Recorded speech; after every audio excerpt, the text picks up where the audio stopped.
It's such an honor to be gathered with you. Right now, we're in the middle of a series called Made for Monday.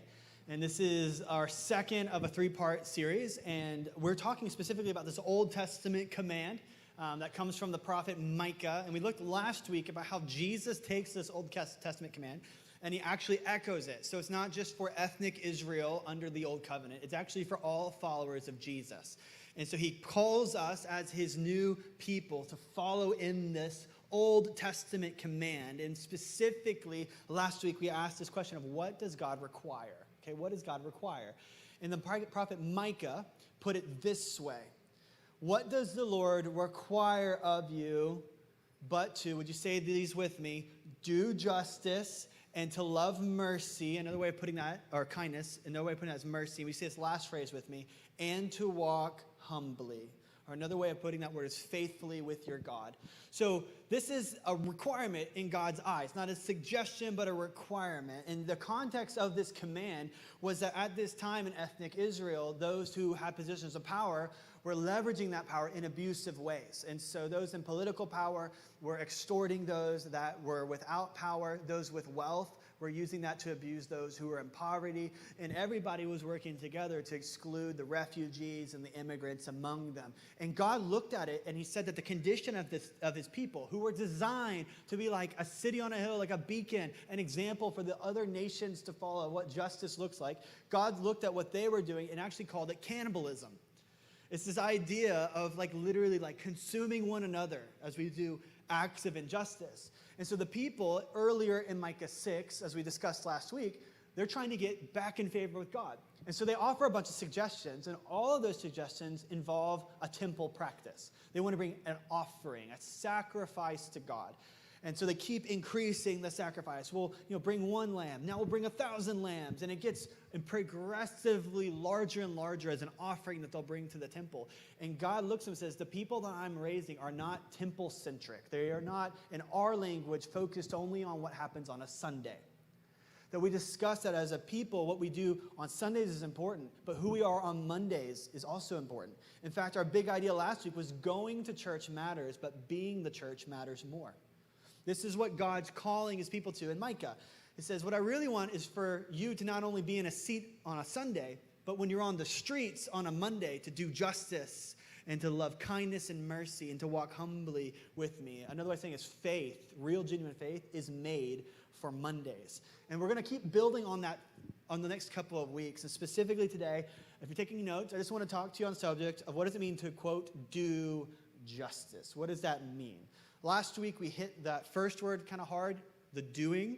We talked about how faith is embodied, that there's this unnatural division of what real faith is, where you separate out the things that we think from the life that we live or what we do, and that a bad view of faith is just, I hold the right collection of thoughts in my head. That real faith is embodied. It involves doing something with your life. And so today, we're going to look on the second part of that phrase, justice. How do we define that? So if you are a note taker, you can kind of write it down right now. What would be your definition of justice? How would you define justice? What is that? And I'm sure if we kind of compared notes and we looked at what everybody was writing down, a lot of us would probably come up with some kind of framework of fairness, right? It's being fair. But that kind of leads to other questions. Okay, fair for who? And you might have a kind of a general idea of who the fairness is for, which leads to another question. Why do you think that? Why do you think that people should be treated fairly? Where does that come from? And today, I want to argue that the belief in justice in its truest sense originates with Jesus and has been carried on for 2,000 years in the Christian tradition. What is justice? How would you define it? Let me kind of help separate justice out in our imagination from some other Christian themes. So let me tell you a quick story of a village along a river. It's a village of Christians. This isn't a real story, as much as I know. But this village of Christians along this river one day found two men floating down the river who were wounded. And so wanting to be able to help these wounded men, some of the people in the village went out in the river, brought the men in, and began to care for them, began to meet their needs, began to heal their wounds and to house them and help them recover. And then the next day, two more wounded people came down the river. And so they did it again. They went out and they brought him in and they began to care for them. And then the next day, it happened again and again and again and again. For a few weeks, this went on. And eventually, some of the Christians in the village said, we have to do something about all this pain and suffering. So many of them decided they were going to commit vocationally. And others said they were going to commit volunteer time. And they built a hospital in their village. And many of them became doctors and nurses and dedicated themselves to healing those who are sick. Many people volunteered their hours there at the hospital to be able to show some type of love to those who were wounded. Others said, we got to do something about all this pain and suffering. So they gave financially to the hospital being built. And they gave tuition to those who wanted to be doctors and nurses. And they began to resource financially the building of this hospital that was taking care of all the wounded that were coming down. And again, weeks passed and more wounded kept falling down the river. And eventually a third group within the city said, well, we got to do something to fix and stop all this brokenness and pain. So they put on backpacks and gathered supplies, and they went and kissed their spouses goodbye and said, we're going to walk up the river to see what the source of all this brokenness is, and if we are able, fix it. So you got three different things going on in that story. You've got first this group that is showing what we call compassion as Christians. And we love compassion. We're all about it. We show compassion. Jesus, very often, when he sees someone who's wounded or hurting or being dealt with unjustly, has compassion for them in his heart. Right? It's one of the most common phrases. Jesus moved by compassion. And so compassion is, I see someone in pain and suffering, and I want to alleviate their pain and suffering. I want to be with them. I want to come and identify with them and love them in the midst of that suffering. We as Christians are called to deep compassion. Others in this story showed some generosity. They weren't just showing compassion in the hospital. They financed the hospital. They gave, right? They gave of their time as they volunteered, and they gave financially so that this good work could be completed. And as Christians, we give generously, right? We are people of generosity. We give financially to that which makes this world a more beautiful place. So we have compassion and we have generosity, but what about the third group? The third group decided to go up the river to see if they could fix the source of the brokenness. They were embarking on a mission of justice. And as Christians, we hold all three of these, right? We love compassion and we love generosity, but what does it mean to be a people of justice? As theologian N.T. Wright says, justice is about setting things right. It's finding the broken things in this world and setting them right. And of course, as Christians, we know things are broken because the world's broken. And broken people do broken things. And in a broken world, we become more broken. And the cycle of brokenness continues. Justice is stepping into the brokenness to do what is necessary to go upriver to make things right. So for many of us, when we hear that, we immediately kind of pivot because we are in 2022. We kind of look to two things. So this must be the best way of doing it. So for many of us, we hear that and we said the best way of going upstream is politically. That if we could just get the right kind of political system in place, if we could get the right collection of policies, then we'll be a people of justice. Others of you, when you hear justice, we think more judicial. So like if we could just have the right judicial system, if people could be treated fairly, and if we really punished people who were unjust and broke the law, and it was so like scary to be a person who broke the law because the pain and suffering you would endure, then nobody would do it. And so a lot of times we go into these two kind of places. We look politically or we look judicially. If we could get the right policy or if we could get like kind of the right jury. If we could get kind of public consensus, if we get enough people thinking a certain thing, then everything will be all right. And so we kind of define justice politically, or we do it through a judicial lens, or more recently, we do it primarily through a social lens. So we have the phrase social justice, which came about in the 1840s, and we kind of put social justice as kind of like the best way of going upstream if we think through it in societal terms. And a good definition of justice, whatever you wrote down, probably on some level involves all of these things. But if we're honest, we look around the world and the brokenness that we still have, I think many of us are aware, we probably need a more robust definition. We probably need to have the definition that is in God's heart when he commands us to be a people who do justice. I remember being on a family vacation when I was a kid. I think it was like 8 or 9. And we went to this place where you could pan for gold in a river. And I was stoked because I got some gold that day, right? I'm like panning, and I got some flakes. And so in my head immediately, I'm going through all the stuff that I get to do as an 8-year-old. I'm going to go and buy an N64. I'm going to get all the Zelda games. I'm going to eat all the candy that, I'm like stoked because I got gold. And then, as I deliver my gold, they inform me, this is fool's gold. It looks like the real thing. You think it's valuable, but when you get close enough, you start to discover it's not the real thing. It's not valuable. It doesn't can't deliver what it promises it's going to deliver. And if we could just pause for a moment before we even kind of get into like the rest of the text. When we talk about justice, so many of us, our experience with pursuing justice in the broken world we live in has been like the pursuit of fool's gold. That you maybe have had your hope raised up in a past season to only be disappointed. Maybe you trusted somebody and they let you down. For many of us, it's easy, especially with the political vision of justice that's so presented to us every day, billions of dollars put behind it, to put our hope into a political leader, only to be let down. Or to put it into, if we could just get some public policy passed, then our problems would be alleviated. Or we put our hope in a system that failed us. We were overlooked. We were let down. The system was broken. Or we looked to some type of social movement that failed to deliver. And for a lot of us, when you have that fool's gold experience with justice, you get to like kind of the two extremes. The first being burnout, which is like, I just won't do anything because it's hopeless. And that's definitely not the place that Christians are called to rest in as we're called to do justice. And then we can get to the other extreme, which is just anger at the whole thing because it feels hopeless. There's nothing's going to change, and so we just get angry about it.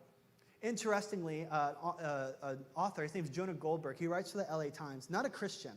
What he wanted to do is he was trying to figure out what is true justice. He was working on a definition of justice.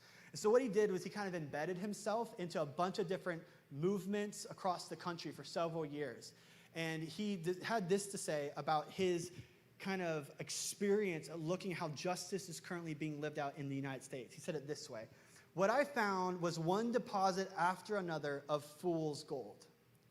From labor unions to countless universities, even the American Nazi Party, everyone insisted they were champions of social justice. So at the minimum, what we could agree today is that there are many things in our country that are labeled as justice that simply, at their best, are shallow, and at their worst, are absolutely evil. What are we to do with this as Christians? When God says do justice, we need a definition. We need kind of a working theory of what justice looks like. And for a lot of us, we enter into the subject with baggage and pain. So let's kind of let go of whatever the definition is we've inherited by the broken world system. And let's look to the Bible today, because it's not shallow, it's deep. And it's not evil, it's good. And when God's people do justice God's way, it brings healing to the nations and to our own hearts.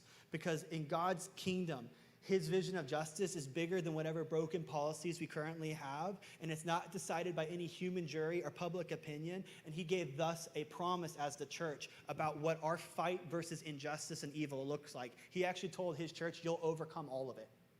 This is his promise to Peter. I will build my church, and the gates of hell shall not prevail. Whatever brokenness we see still in our own lives and in this world, we have hope as Christians that ultimately it will not prevail, that justice will win out in the end. We have this promise from Jesus himself. I'm going to build a church that defeats the gates of hell. And how does Jesus choose to build? Does he go about it politically? Does Jesus go about it by trying to marry itself with world power? So much of this kind of current cultural moment, and so many people, our peers, confusion about what it means to be a Christian in this moment is this pursuit of marrying world power with like God's people. And there's so much confusion around that. What does that mean? Is this how Jesus builds? Jesus once was in front of a very powerful political leader in his day. His name was Pontius Pilate. And Pilate, probably, if we were to make an argument, in that moment, he's the one who condemned Jesus ultimately to the cross. He's the one who, if we could say, what's the most unjust action that was ever committed in human history? It was that one. The one when Pontius Pilate declared the righteous, sinless Son of God to be guilty of dying for his sins, to be guilty of dying because of false accusations brought against him by his people. If we could say, what's the most unjust act in human history? It's that one. And in the face of that, in the face of a Roman prefect who's got all the power of the world system behind him, in the face of that, Pilate says, don't you know I'm the one who can make your life better? Don't you know that I can set you free? And Jesus' response is, my kingdom is not of this world. Everything you have has been given to you. Why? Because Jesus wasn't afraid of whatever the current political climate was. He wasn't afraid of whatever world powers were in place. He knew the kingdom he was starting was going to tear down all injustice and all evil. And through his unjust death and resurrection, that through that, he was going to establish a church that would bring true justice into the world. And the gates of hell would not prevail against it. And the church has been pushing back injustice for 2,000 years. We talked last week about the need for us as Christians to own when we've missed it, right? And the Christians have not always, especially if you're a Christian in the South, right? We have not always done well. But by and large, if you look over the last 2,000 years, Christians have been on the forefront of justice in human history. So many of the ideas that we think are so natural to just the human condition were not normal thinking before Jesus. That Jesus' people have renewed the mind societally in such a way that we look at certain things now that would have been just impossible for us to conceive being normal practice like they were in Jesus' time. And this happened all despite the fact that political and world powers persecuted the church for its first 300 years. There's something beautiful about Christian justice. And I want to talk about what makes Christian justice so unique and effective. Okay, why? What makes it so unique and effective? Let me give you just one example. So in Jesus' time, if you were to walk into a Roman city, one of the things you would see as you walked in was a pile of dead babies. Infanticide was super common in the first century world in Jesus' time period. Because in the Roman thinking, you didn't even get a name if you were a kid until you were 2 or 3 years old, and they felt good that you were worth it, that we should bring you into this family, that you were going to produce something. We have documents from that first century world of men writing home on business trips to their wives saying, hey, if you give birth before I get back from the business trip, if it's a girl, go ahead and kill her. And if it's a boy, wait till I get home and I'll make the decision. This was just common thinking around infants.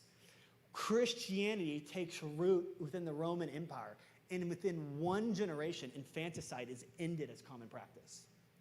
Because Christians come onto the scene, and for the first time, there's actually the belief that all people are created in the image of God. There's actually a belief, for the first time in the human story, for all people to be invited into, that we're all not only made in his image, but every life is sacred.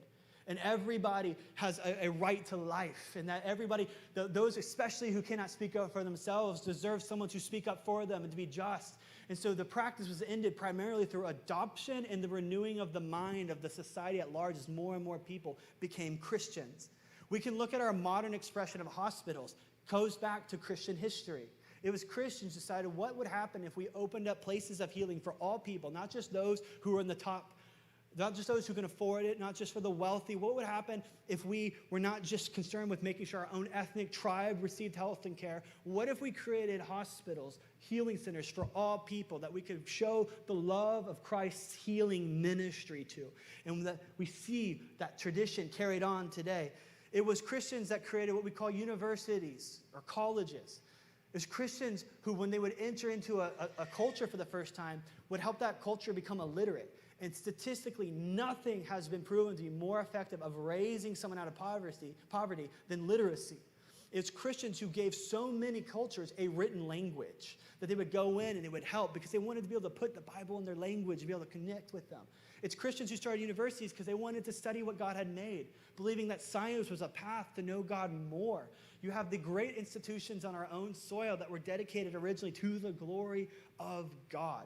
It was Christians who ended the sex trade globally. Like, it was just a massive thing. In the Roman Empire, when Jesus was on the scene, more people were slaves than citizens. And sociologists have long noted that if you just map out the spread of Christianity, if you put it on a map and you show the spread of Christianity historically, you can see that everywhere Christianity went, within a generation, the sex slave trade ended where it went. Why? Because we know this from church history. The church exploded in growth for its first several hundred years, primarily through slaves on the run, women who needed a safe place and for children who had nowhere else to go. Because it was the church and Jesus' vision of justice alone that said you have value not because of what your body can produce, but because of who you are, just because he made you and you are sacred to him. It was Christians that this idea all originates back to. And we talked last week about, the problem so many Southern churches had during the Civil Rights Movement.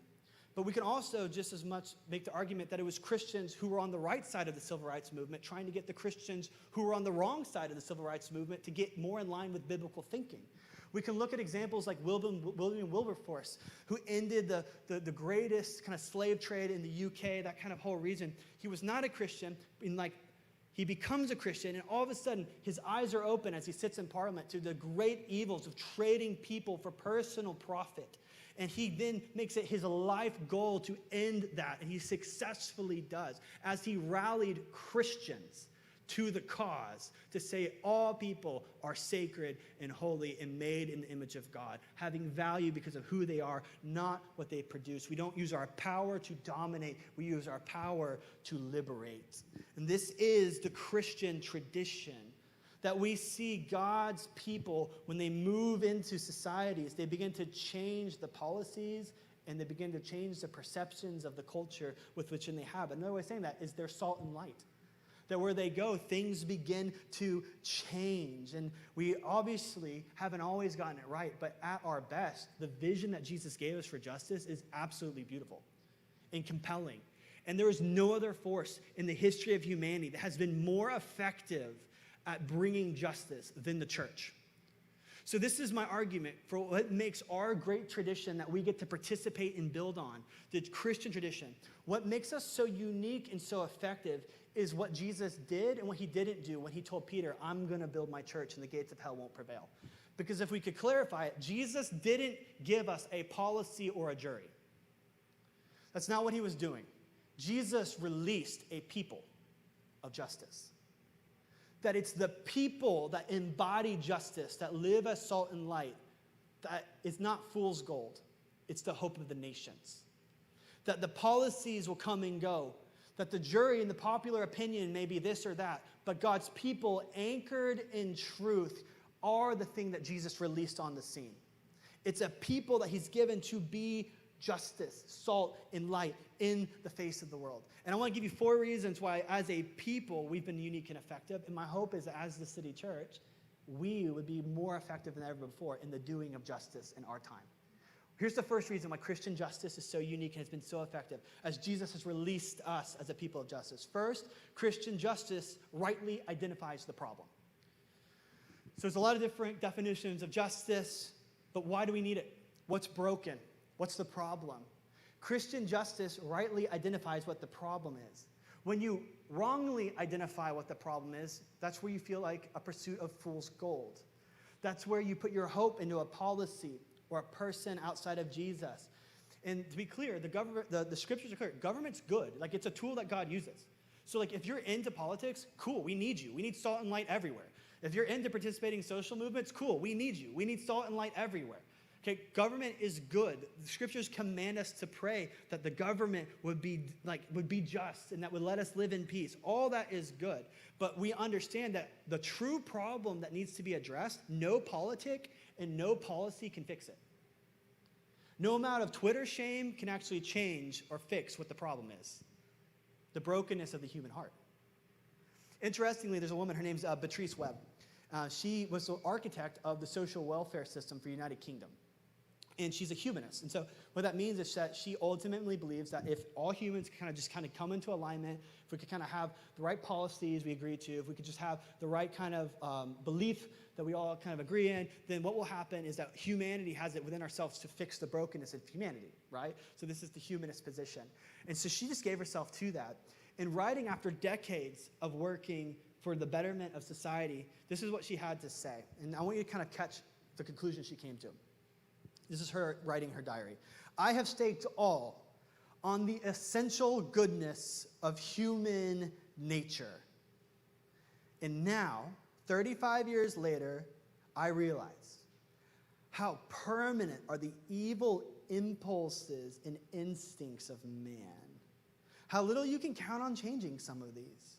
For instance, the appeal of wealth and power. By any change in the social machinery, no amount of knowledge or science will be of any avail unless we can curb the bad impulse.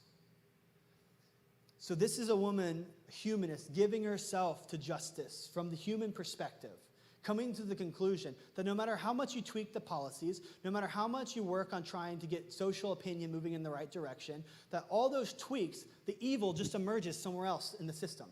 So we see slavery become Jim Crow, become school to prison pipeline. Because you can tweak the social machinery, but what you can't fix is the brokenness of the human heart with each tweak. Do we tweak the social machinery? Yes. Are we salt and light in politics? Yes. But ultimately, we alone know that it is the gospel that changes the heart. That is the problem that needs addressing. And as we fight for justice, and as we represent justice as the people of God, we know that the real problem is sin. And we know that the real answer is Jesus. As Ezekiel prophesied, I will give you a new heart. I'll put a new spirit in you. I'll take out your stony, stubborn heart, and I'll give you a tender, responsive heart. No tweaking of the social machinery, no political leader, no policy, and no jury can do this. But thank God, Jesus is building his church, and the gates of hell will not prevail, and he is changing hearts. The second reason Christian justice is so unique and effective is that Christian justice holds justice and mercy together. When Micah gives his prophecy of, this is what God requires, he's not giving us three separate ideas that can be exercised. He's saying that as you do justice, you're a person who loves kindness. How many examples do you have of that in your life? Someone who's like, I'm all in on justice and I'm doing it kindly. And I'm extending mercy to those who I feel like are in the wrong or have wronged me. And they hold justice and mercy together. Most of our examples of justice are more like Batman, who really loves justice but does not hang on to kindness and mercy. Right? That's what a lot of our thoughts are. But Christian justice holds them both together. There's a tension between this as we hold them at the same time, which is why the third element that Micah says we need is humility. If you're going to hold justice and mercy together, you have to be humble, walking with God. And that's our topic next week, is that humility that is required for holding these things together. My prayer for us is that we would grow in humility. A really beautiful example of holding justice and tension together in human history is Nelson Mandela, who obviously was fighting for justice to end apartheid in South Africa. And for that cause, they imprisoned him for 27 years. And as he came out of prison, by the way, Nelson Mandela is a follower of Jesus. He is a brother. We will hang out with him in heaven. And as he comes out of prison, he comes to this conclusion of he's got to do something to not only escape this physical prison he's been in, but he's got to do something to escape the emotional and the spiritual prison those who have done injustice against him would seek to have him trapped in. And so he says that forgiveness liberates the soul. It removes fear.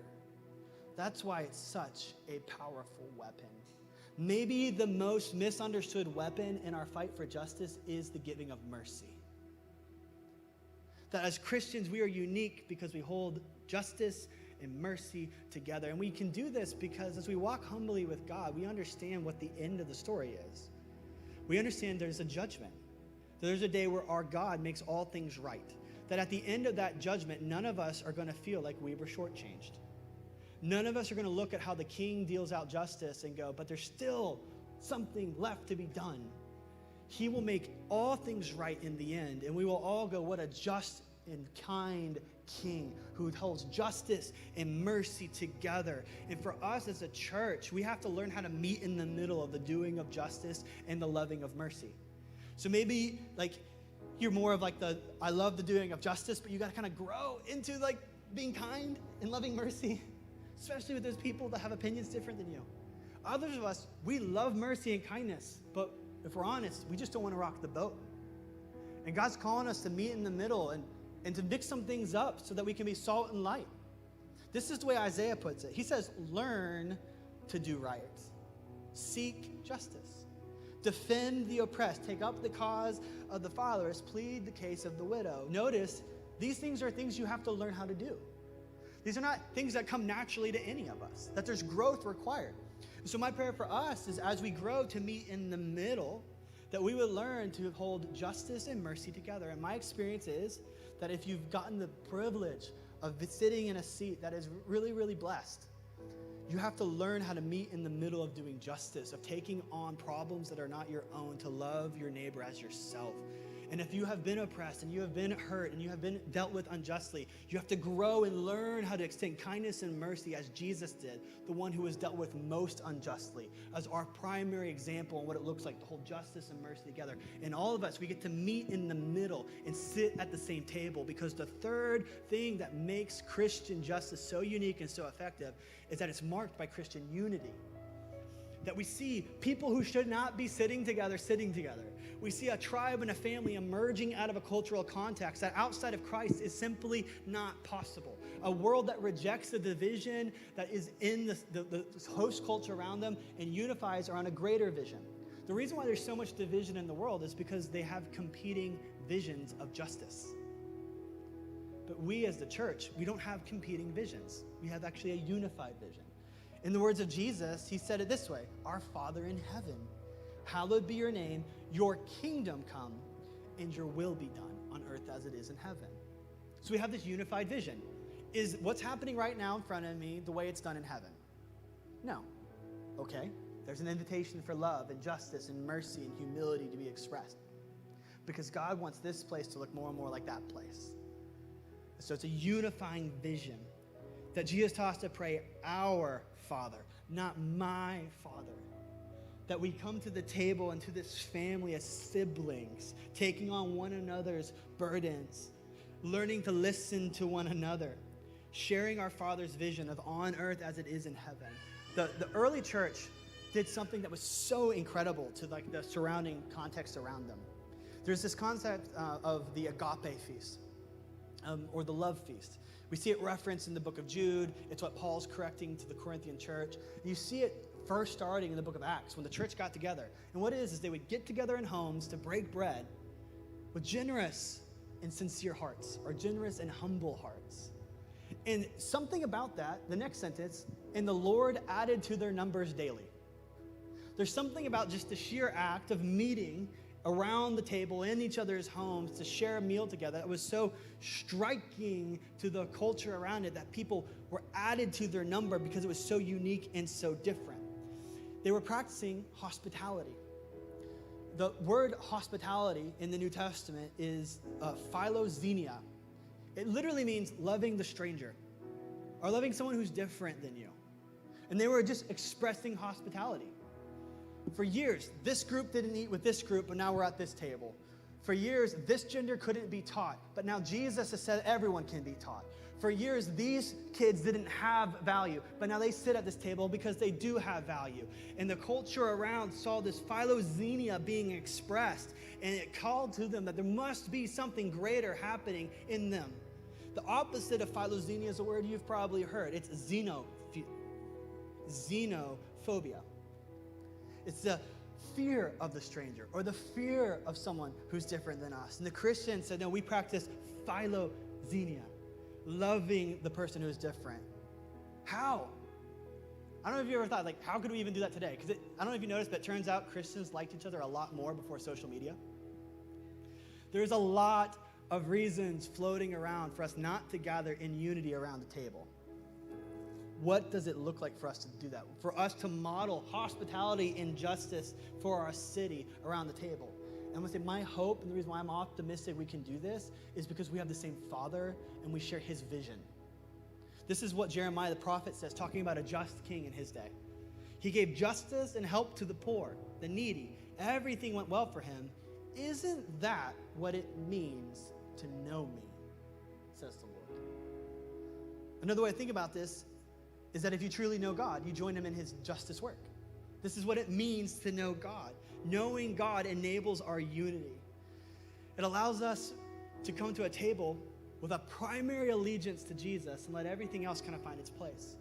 Every month, our community leaders, we get together, we eat a lunch together, we talk about what God's doing in our communities. It's like my favorite gathering right now. I love it. My discipleship group, I love you guys too, but I really like meeting up with our community leaders. And it's so much fun. And we were talking this last time, because we're studying biblical hospitality right now. And we talked this last time around, is it even possible? I mean, there's billions, if not more, being spent every single day on trying to actually divide us. Is it even possible, with the vast differences of opinion and expectations and experiences, and is it even possible for a church family to find unity at the table if we all come from such different places? And as we talked and pondered that, I've kind of felt this illustration from the early church being of value. In the 2nd century, there was a persecution against Christians. And what would happen is if you were arrested, you would lose your property. So people started falsely accusing their neighbor of being a Christian so they could steal their property. And so the Roman government had to figure out a way of telling if somebody was really a Christian or being falsely accused of being a Christian. And so they came up with something that anyone else could do, but a Christian would never do. And it all goes back to the word pistis. Now, when you read your English Bible, you hear the word faith or belief. In Greek, that's the word pistis. And when we hear faith or belief, it's very easy for us to think about things that we think, but that's not what pistis means. The most common way pistis is used in the 1st century is talking about a subordinate soldier's relationship with a superior soldier. It's a word for like allegiance, of surrender, of giving oneself to fully. And so what they would do to determine if somebody was a Christian or not is they would bring out a bust of Caesar, a sculpture of Caesar. And they would say, swear pistis, give pistis, your faith, your belief, your allegiance to Caesar above all else. And the Christians could not and would not do that. And that's how they could tell who was truly a Christian and who was falsely being accused. What does that show us today? It shows us today that we have hope for being a church that finds its unity in Jesus around a table, because we have our primary allegiance to the King of all kings, Jesus. Think of it like a capital A. My capital A allegiance is to Jesus. And in life, I will have lowercase allegiance to many other things.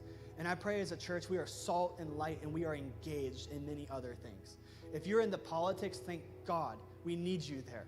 If you're into wherever you kind of find yourself giving yourself to, you love to invest financially in this organization, or you listen to this person, or whatever, you give yourself to something, that's always a lowercase allegiance. That I'm more allegiant to Jesus as my king than whoever my party is going to nominate for me to vote for in a few years. That I'm more allegiant to Jesus as my king than whatever the most recent jury in my land has voted on. I'm more allegiant to Jesus over all else. And this is the hope that we have at the table, that we can sit down with multiple competing, even times, lowercase a allegiances, and find our ultimate hope and unity in the fact that we share the same uppercase A allegiance, Jesus, and his vision to bring heaven on earth. And we may think that the best way of doing that is this way or that way, and we can debate and have conversations about that all day. But thank God we know that at the end of the day, Jesus says the church is going to extend, it's going to build, and the gates of hell will not prevail against it. That's where our hope is in, the uppercase allegiance. So as we gather around the table, as we do our community meals, think of that. As we sit down at that table, next to people who are radically different than us at times, who you may never really fully understand the life that they've had to walk through. And we sit there at that table because we know the same God. Unity is possible because our primary capital A allegiance and pistis is given to him. My hope is in Jesus' table, where he had a zealot, literally a revolutionary trying to overthrow Rome, sitting at the table with Matthew, a Jew who got in bed with Rome for his own personal profit. They could not have been on more opposite teams. They could not have been in more polar, different places politically. They couldn't have been in different places believing on which power was actually going to get them out of this mess and produce justice. But yet they both found a greater allegiance in Jesus and sat at the table with them. This is what makes Christian unity so unique, that we have a greater allegiance in Jesus. And finally, Christian justice is done in Jesus' name. There's been this really just kind of strong assumption that has been made all day. Does everyone deserve justice? And that seems so obvious to us. Yes, of course. It was not obvious before Jesus. We do justice in Jesus' name. Not for our own kind of glory or whatever. We do it for him. Why? Why do all people deserve justice? This is so important that we understand this. Because if we don't know why justice is important, we will mold the world into the world that we want instead of the world that God wants. Why is justice important? It goes back to Genesis 1:27. God created human beings in his own image. In the image of God, he created them. Male and female, he created them. And when God created all people in his image, he got it right on the first draft. He got it right. You didn't have to be land owning to be made in his image. You didn't have to be the right gender or the right skin tone. He made you in his image because that's who our God is. And he gives dignity to all people, all races, all children, all people. Why? Because he makes us in his image. That's why. So what happens if you try and do justice without that belief system? What happens? There's no why. There is no why. So we form the world into the world we'll want instead of the world that God wants. As a church, we are anchored in this, that God made all man in his image. So here's my hope for us. Whatever you do, this is Colossians, whatever you do, whether in word or deed, do it all in the name of the Lord Jesus Christ. Would you say that word, whatever? Whatever. Whatever you do. There's so much injustice, brokenness. If I want to go upriver, where do I even start? Well, start where you are, with whatever you're doing. With whatever you're doing. It says, whatever you do it for God's glory. Whatever you do. Show up at work, or show up to your family, or show up on social media. Whatever you do. And just understand, my ultimate capital A allegiance is to Jesus. And I represent a larger family that I'm in unity with. And I got to hold mercy and justice together. And what I do in Jesus' name. And I do it all for his glory. And that we remind ourselves that as we are people that pursue justice, that ultimately we know that God's going to make all things right. I have to jump ahead because I got to get you home. But God, thank you. I have another week to do this. Whatever you do, be a person of justice. Whatever you do. Christian justice isn't a request, it's a requirement. Jesus didn't give us a policy or a jury. He released a people of justice. Hope for our world isn't the next policy or political leader, it's us, the church. Being salt and being light, whatever you do, showing up there tomorrow in Jesus' name. As N.T. Wright says, art is love creating the new world, and justice is love rolling up its sleeves, ready to heal the old one. If you're looking for a practice, you want to start right now. You'll see on your printout, our practice this week is to participate in our outreach partner, Kim's Open Door. And a lot of you guys know Kim has been part of our church family for years, and her ministry right here in our own zip code. You want to serve refugees? You can start this week. You want to serve the most vulnerable kids in our zip code? You can start this week. You want to be there for those who literally within the last month have had to flee because of war in their country and have found themselves in Jacksonville. Someone needs to do justice and love mercy and walk humbly. We can do that right now. You can literally start this week. For me and my house, what we're doing is we are beginning to serve at Kim's Open Door with food distribution. Couldn't be easier. And we're excited to take our kids with us as we distribute food to some people who just need food in our neighborhood every single month. Couldn't be easier, but we can start now. Maybe God's already put something on your heart of other things that you could do to love those and to serve those. As Proverbs 31 says, we are all called to speak up for those who cannot speak up for themselves, for the rights of those who are destitute, to speak up for the poor and the helpless and see that they get justice. Thank God, if you have a heart to do this, you can literally get started this week. That as a church family, we model this around the table, and we can go roll up our sleeves and let love get to work making our zip code a more beautiful place. Would you grab communion and stand up with me?